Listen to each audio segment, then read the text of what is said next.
এই হিসাব নিয়ে একটা গ্রাম দাম বাঁচবে না ভাই এখানে গোলা জামা বেশি হয় জানো না? না এটা যে টলার বেলা বাদ দিলে ৮৪,০০০ টাকা চাকরি, ৮৪,০০০ টাকা কি বাজার করছে আর কি খাওয়াইছি, কোন ঘন্টা খাওয়াইছি, ঘাস খাওয়াইছে না ধরে মাথা খাওয়াইছে। বাংলা রাজা পাইনি ওই না হাত দিয়ে মাছ করা দিলি রাজা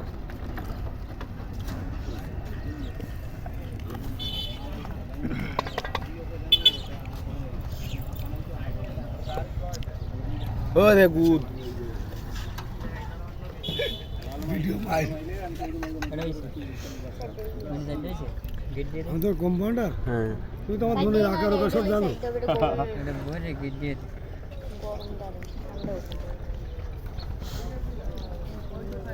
তারপরে ওই রাস্তাঘাটে গুটি গুটি করে তাহলে হবে। চলো জল থাক বোতলগুলো হয় বোতলগুলো